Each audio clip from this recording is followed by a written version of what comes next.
Good afternoon, everybody. Welcome to Montgomery High School's second ever webinar from the guidance department. And this time we're talking about the college application process. I am Keith Glock, and here with me is Matt Pogue.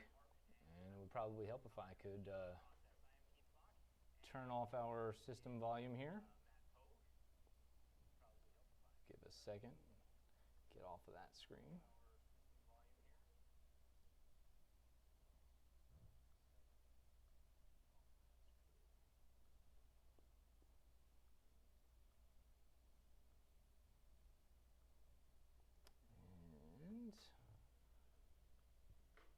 Apologies for that. Let's make sure that I'm off of that. Okay. There we go. Welcome back. That was our first do-over from the college application process. I am Keith Glock. This is Matt Pogue. Mr. Pogue, how are you, sir? I'm good. Thanks for tuning in, everybody. Hopefully we can answer your questions and leave you with good feeling about this whole process. I feel like we're going to be able to do that, Matt. We're going to start things off here today by switching you over to one of our PowerPoints that we have created, and we'll flip back and forth. You'll see a little bit of Matt and I, and you'll see a little bit about the college application process itself. The first thing that we want to do today is define some of the goals for you. We're going to provide a working understanding of what's going on, about who is going to do what regarding their responsibilities.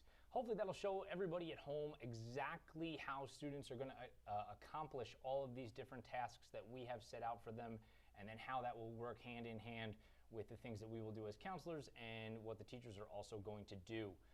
We want to talk about some hot button issues that we know are going to be on your minds, and then we're also going to answer any questions that remain. So in the same vein of answering those questions, make sure that if you are watching from an embedded situation in the Montgomery High School guidance page, if you actually click on the YouTube link to go to the actual YouTube site, Kelly Appel and Jessica Ritson are live on that page, and you can type any questions that you have into the questions or to the commentary section there.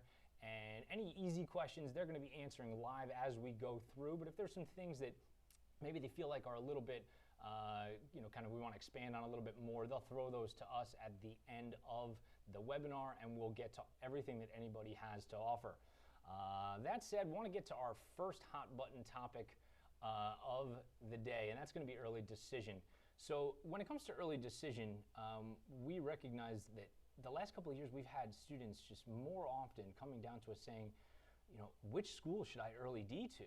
And, the first question that comes out of our mouths is, well, why do you think you have to apply to a school early decision? And the answer, pretty unanimously is, well, you have a much better chance of getting in if you, apply early decision. So here are some things that we want you to understand. That number one, that's a myth. You do not stand a better chance of being admitted if you apply early decision as opposed to a different deadline. Why do people think that you stand a better chance? Because colleges are telling you, oh, look at our admissions percentage. The percentage of admitted students in the early decision period is much higher than it is during the regular period. That's definitely true. But ask yourself this question. Do the admissions criteria change during the early decision period? The answer is obviously no. The admissions criteria remains the same, but the reason that the admissions acceptance rate is so much higher in that early decision period is because you have a pool of largely very qualified applicants, and a lot of them are special interest applicants. Applicants that are pretty sure that they have guaranteed admission, whether they're recruited athletes, whether that's a different special interest in terms of being maybe a child of faculty. It could be a number of different situations that the school will never tell us about. But all those students are getting accepted in the early decision period, and that is the reason for the higher admittance rate. It is not because it is easier to get in. So please, the only time that we really ideally want students applying early decision to school is if it is absolutely the student's number one choice, and as a family, you've had a decision about economics, and that school is an affordable school. If you have to pay the full price, because let's face it, in the early decision process, the school knows that they are guaranteeing you admittance to school, and they don't necessarily have a incentive to offer you any financial aid. So that kind of, will take us to that. As we now sneak back here into the PowerPoint, I'll turn it over to Matt. All right, so what we're going to be talking about here is what makes a completed application. So the students are responsible for a couple of things, the main one being the actual application. They need to fill that out, make sure they're submitting it by the deadline. Another thing the student needs to do is also send their test scores. So the test scores are not sent automatically. It's not something that we can do for them. If they've taken the SAT, they're going to send it through College Board in a similar way that they registered. And if they took the ACT, they're going to go onto the ACT site and also send their scores from there. So what we're going to be responsible for in guidance is sending their letter of recommendation from their counselor. We're also going to be sending the school profile, their transcript, and really anything else that we need to based on a specific student. Then the teachers, their part is going to be their letter of recommendation. So they're going to send after a student requests it from them, and hopefully, as we've talked to them about, they're going to talk to their teacher in person and make sure that they've already discussed this before requesting it in Naviance. So when all of those pieces are brought together, then they're going to have a completed application. They're actually ready to apply and say, all right, let's wait for a decision. Without all three of those phases, we're talking about incomplete in terms of an application.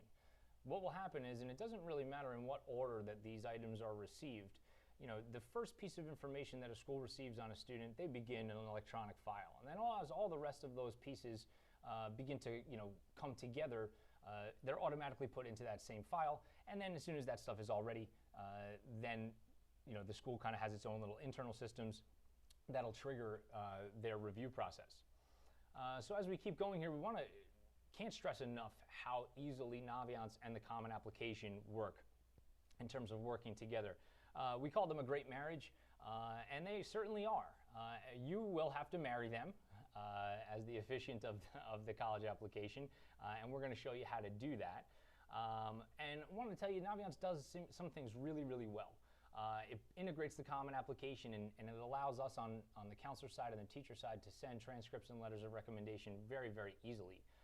The other cool thing that it does is it tells us, hey, this was submitted on this particular date. It tells us even when the school downloaded it.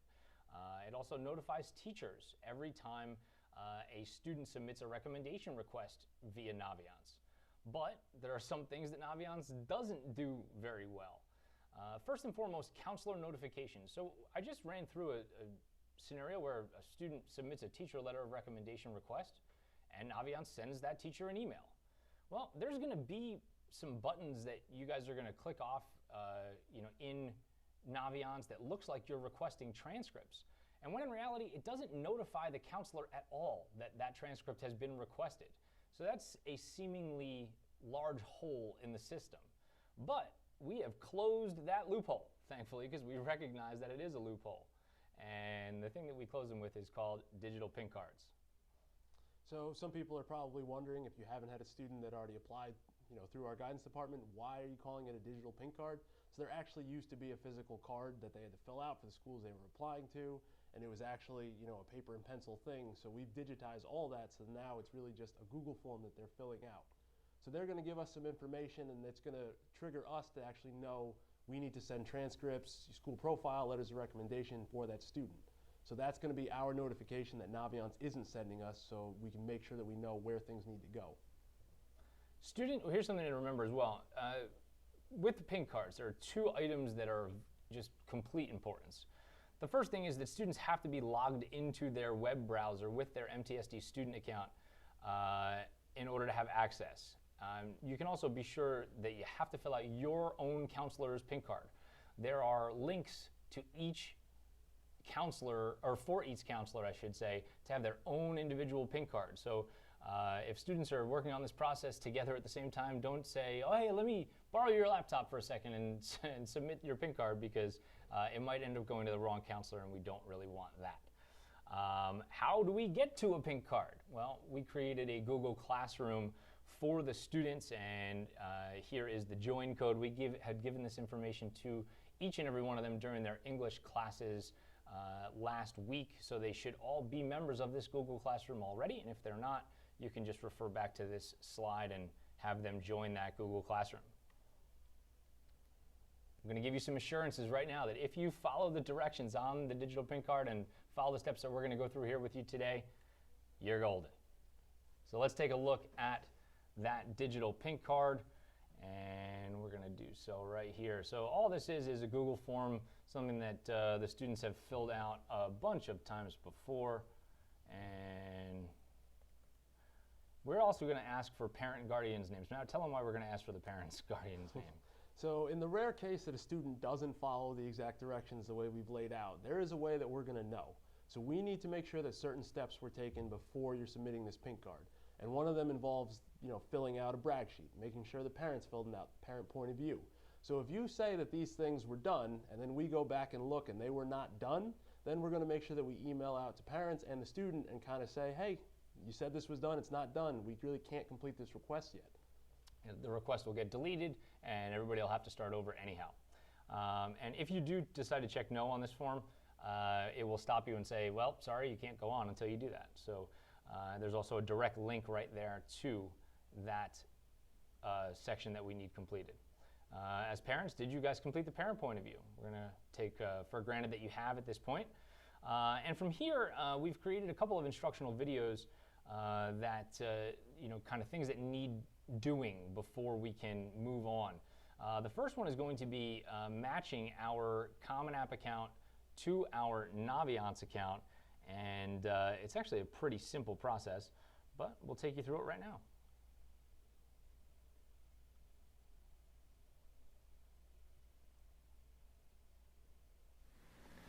In this video, we're going to be learning how to link our Common Application accounts with our Naviance accounts. The first thing that you're going to need to do is you're going to navigate to commonapp.org, and if you don't have an account yet, you can create one. And once you have that account, you can put your credentials in here, and then you can go ahead and sign in. And if it's the first time you're signing in, you're going to see a welcome screen here at the front. You're going to need to navigate to the My Colleges tab here at the top, and obviously since you haven't added any colleges there yet, you're going to need to add some. So in the College Search tab, you can search for anything really that you want. So if we were looking for the College of New Jersey, just start typing the College of New, and there it says. There it is. We're going to add that. Let's add a couple more here just so that we can have some variety. Stockton University will stay in New Jersey, and we'll also add Rider.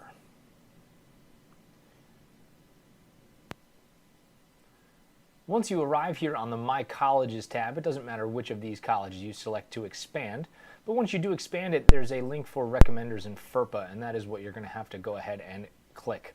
We're going to complete the authorization form here, and you're going to read this information carefully. You'll check off that you have read it, and then you'll continue. You're also going to acknowledge that you have read this statement here, and when you do that, it will expand the box. From here, you have some choices. You can either waive or not waive your right to review your recommendation and information. Waiving your right to view this information means that you will never be able to see any of your recommendations. Not waiving your right to see those recommendations, however, does not mean that you get to view them immediately. You would not be able to view any recommendations or information until you have applied, have been accepted, and are matriculating at a college or university. That means practically that you would have to be a freshman in college, and you would have to go to the admissions department and request a copy of your recommendation and documentation, and then they would provide it to you. It is the recommendation of the Montgomery High School Guidance Department that you waive your right to view your recommendations and documents. The reason for that is because some teachers or other outside recommenders may refuse to write a letter of recommendation for you unless you waive your right to see those documents. You also need to check that you understand that your waiver selection cannot be changed once you make this selection. You're going to sign your name here in the box and make sure that it matches what is written in your Naviance account, and you can also select the date. You'll then click Save and Close. Now that you've completed the FERPA release authorization on the Common Application side, you also need to complete some information on the Naviance side, and here's how you get there. You can start by navigating to the Montgomery High School main page and then clicking on Departments and Counseling and Guidance. If you scroll down the page, you'll see Naviance about halfway down here on the left, and you can use your login information here to get yourself to the home page. Once you are here, you can click on Colleges I'm Applying to. It's going to tell you that you're not currently able to apply to Common App schools, and why is that? Because you haven't matched your accounts. So you're going to come over here and click Match Accounts, and once you match, you cannot unmatch. So make sure that you're using the correct email address that you use to log into the Common App, and make sure that your date of birth also matches that which is in the Common Application. From there, you just click Match Accounts, and then you see some green checkboxes, and you are all set. You have successfully matched your Naviance account with your Common Application account. So now that is the first step, obviously, that needs doing before anything else in Naviance really will work. And as we're going to switch back over here to our pink card, you will see we obviously have to tell it, yes, we did match, and go on to our next screen. So we're going to skip over this video here because the portion that is really important in this video is actually covered as well in the next video, just in case anybody watched these out of order. And also, as a point of reference, these are posted on the senior class information page on the Montgomery High School guidance page, and they're also on the welcome screen whenever your child will log into their Naviance account. All these videos are posted in addition to being here in the pink card. So did we add some schools to the Colleges I'm Applying to list? Yeah, we'll say yes for right now, and we're going to show you in a moment just how to do that. All the schools that you put into your Colleges I Am Applying to list, we're also going to ask you to put here into your list. We ask you to just type them. We just kind of type them in. There we go. It's a required question, meaning I had to answer it. So Matt, what if I just put Ohio in here? What would you think? Well, that's probably going to raise some questions from me because... What possible questions could you have if I just write Ohio? Well, I guess there is only that one school in Ohio. Oh, no, there are a few, right? So I guess we're going to wonder which school, and we really can't send anything until we're sure, because the last thing we want to do in this process is assume that we knew where the student meant. So we're going to have to get them down, and we're going to have to ask them, where did you need this to go? And that's just going to slow things down. So we'd rather them be far more specific the first time through so we know exactly where to send things. So the more information, the better is the moral of that story, because on the backside of Naviance, we always have some decisions that we can make in terms of, just where we want to send that, information, because Penn State has about 54 different options for us as counselors of where we might want to send things. So the more the merrier, basically, when it comes to information. So as we flip back over here to our pink card, we're going to ask now, are we applying early decision? I'm going to say no. If you are applying early decision, we really need to know this information on this screen, because this is another area where Naviance does not automatically notify a counselor about an early decision agreement that needs to be signed. Because as you know, when you apply early decision to a school, you have to sign a contract as a student. As a parent, you guys are going to also sign a contract that says, yes, if we understand that if my child gets in, that they are going to go. And as counselors, we also sign an agreement that says, yes, we have had a discussion with the student and we understand the implications to an early decision agreement. So that needs to be done by us as well in Naviance. So as we're going to go next now, this is a pretty important screen in terms of these deadlines. Matt, you want to take that one away? All right, so every year we have students that kind of run into this issue, and we hope that we can clear it up so that they don't have undue stress. The left side is the application deadline. That is when the student actually has to submit their application by.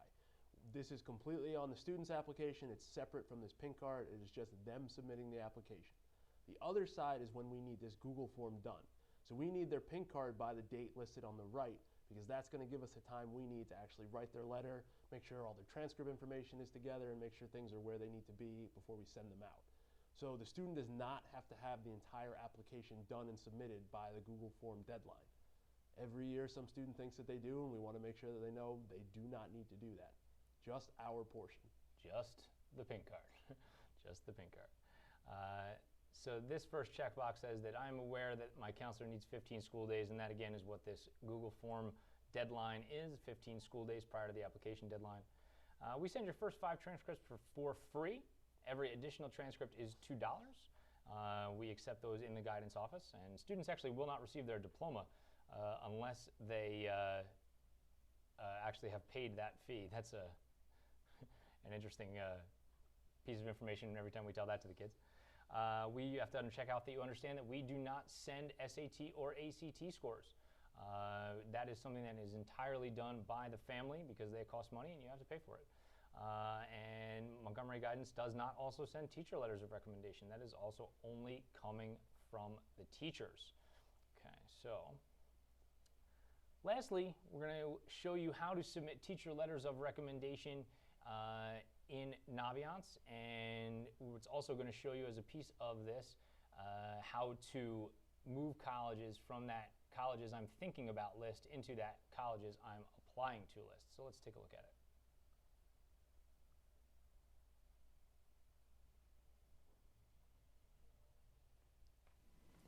In this video, we're going to learn how to request teacher letters of recommendation in Naviance. First thing we're going to do is go to the high school homepage, and then we're going to click on Departments, and then go to the Counseling and Guidance page. About halfway down, we'll see Naviance, and if you click that, if you're not already logged in, go ahead and log in. One thing that you have to have is a couple of colleges in your Colleges I'm Applying To tab. And I do have a couple of colleges in here, and in fact, I've already requested a couple teacher letters of recommendation for Rowan and George Washington. But if you don't have colleges in your Colleges I'm Applying To, you're going to have to go ahead and add some. So you would just go to your Colleges I'm Thinking About list and find a school that you're applying to and check it off and click Move Application to List. And I'm going to apply via the Common Application. And why don't I apply, let's apply rolling. And I want that initial transcript sent. So now you'll see Rider is added into my Colleges I'm Applying To list. So now that you're there, you can click on the Colleges tab here up at the top and then the Colleges Home button. If you scroll down a bit, you'll see Letters of Recommendation here under the Apply to College section. And from here, it's pretty simple. You can see Miss Almonte is already a recommender for Rowan and George Washington, but both of these schools allow more than one recommendation to be sent, so I'm going to add another. And we're going to select, let's see if Mr. Brennan will write a letter of recommendation for me. So I only want Mr. Brennan to send to Rider and to Rowan. So I'm going to check those 2 schools off. Even if we were going to use Mr. Brennan for all current and future recommendations in terms of the colleges we're applying to, we still need you to choose specific colleges from the list and either select or unselect them for each teacher that you are using for a recommendation. It's a good thought to leave a personal note for the teacher that is writing this letter of recommendation for you. And we'll check to make sure everything looks good, and it does, and we'll just click Submit Request, and you'll see up top, you'll say, way to go. Mr. Brennan's going to be notified of my request, and Mr. Brennan will then go into Naviance and upload and send that letter of recommendation. So we promise we are now almost complete here with the college application process. Oh, that would be good if I didn't have Doug Peterson trying to interrupt my presentation over here. Sorry, Doug, and sorry, Eagle fans. We almost got it done yesterday. As we head back over here to our pin card, one other thing that I wanted to make sure that I was clear about was that portion about teacher letters of recommendation was only a request that the teacher send the letter. That was not actually having the students send the letter, because students don't send those letters. It's just a request of the teacher. So now once all that is done, we're just going to go ahead and hit our Submit button here, and you're going to see, oh, Mr. Glock's digital pin card was submitted. That's great. If I need to submit another one, I can. If I'm applying to more than 10 schools, you simply just click here and submit another response and start over. Very quick, very, very easy. However, Mr. Pogue, there is one thing that we know for everybody watching this webinar here today. You're going to follow these instructions and submit this pin card on time, and then no matter what, Doesn't matter what happens, this is going to happen to everybody. So every student is going to get an email from one of the colleges they've applied to that says, great, you've applied, you've met your deadline, everything is wonderful, except we don't have your transcript, your letter of recommendation, we need your counselor to send it. Then, of course, the student's going to be a little bit upset because they said, well, I followed all the steps, I did the pink card, I did everything on time, I sent my scores, everything should be great. What are they doing over in guidance? And what we're going to say is, if you followed the steps, take a break, wait a week, call the college.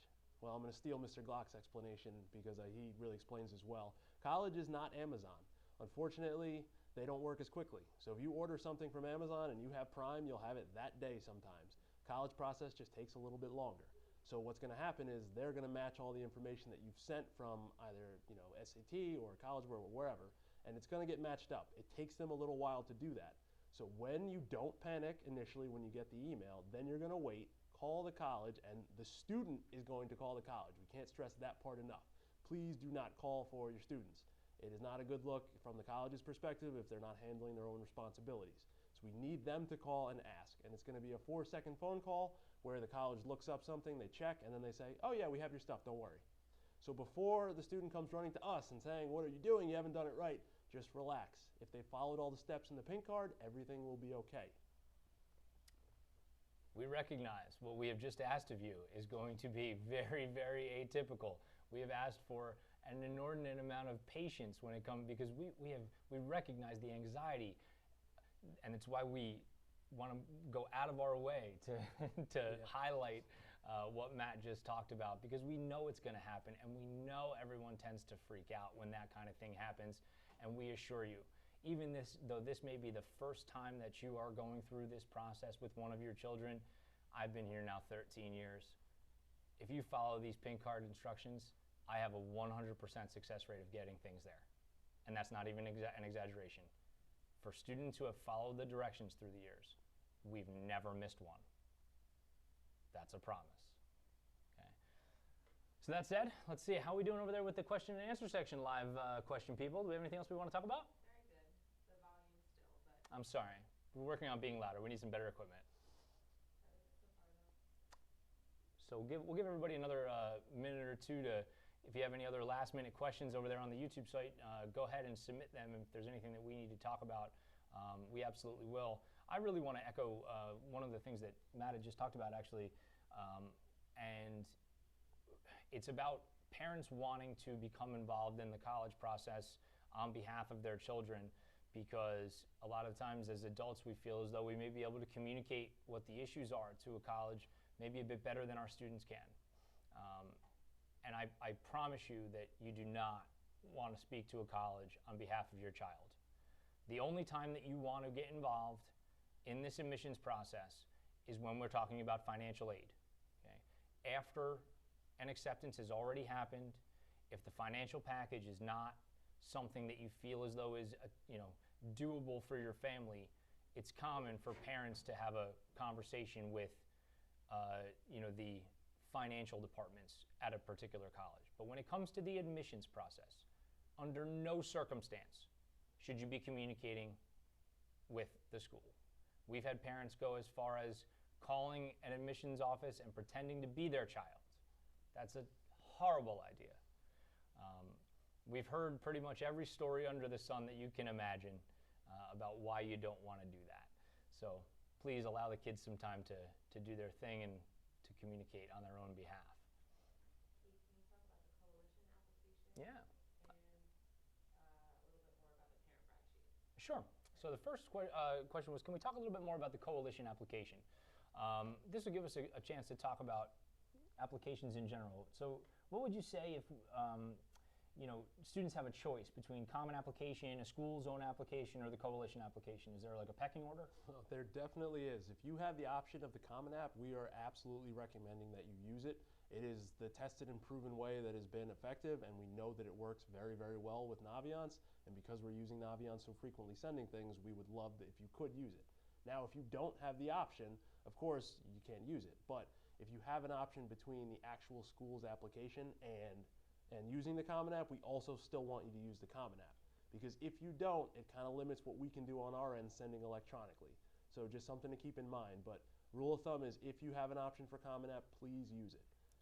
Another issue regarding the coalition application. Coalition application and Naviance do work together. When we have the ability to send materials electronically through Naviance when students apply with the coalition. However, you're just going to find with the coalition application, it's a lot longer. It's pretty tedious. We recognize that more of our students apply to Rutgers than to any other college that students apply to here from Montgomery. And Rutgers does accept the coalition application. If students are also going to apply to another coalition school, like Maryland, for example, where you have to use the coalition application, then by all means, apply to Rutgers using the coalition application. Don't make more work for yourself if you're put in a situation where you have to use the coalition application. But if all things are equal and you don't have to use the coalition application, we would recommend that you not. What was the other, the parent brag sheet, Ms. Appel? Ms. Appel said there was a question about the parent brag sheet. Was there any more specific guidance on what they wanted to know? Okay, so if you do go into the student's Naviance account and on the About Me section, which is in the top right corner, you'll see a section that says My Surveys. And it's probably going to be in a survey not yet completed, so you'll just click on that. And the parent point of view is just basically about 4 questions that we ask parents to fill out. It's basically bragging about your child. The main reason is because maybe there are just things through the years, right, that they just haven't told us. Yeah, I mean, sometimes kids are humble and they just think that, oh, that wasn't a big deal that I did this, but you may look back on something and say, oh, no, that was a pretty big deal. We're real proud of this. And if the student forgot to mention it, we'd love to be able to include it and brag about them in their letters as well. Ms. Appel, we have any other questions that are moving along there for anybody? All right, we'll give you one more second to get on there and ask any more questions that you have. Is this webinar going to be? Yeah, the webinar is actually going to be posted probably within the next 5 or 10 minutes, right in the exact spot where you were watching it on the guidance website. I'm just going to go ahead and embed the video link. You can go back and watch it as many times as you might need to. The other thing that I would say is that summarily as a guidance department here, we treat the fall as time for seniors. Seniors don't really need to make an appointment with us. Any day at lunch, any day during study hall or early dismissal that they want to come down and see us, they absolutely can pop in. We're happy to answer any questions that anybody has. We'll walk kids through whatever they need. I guess one other thing that's kind of come up is the Rutgers application.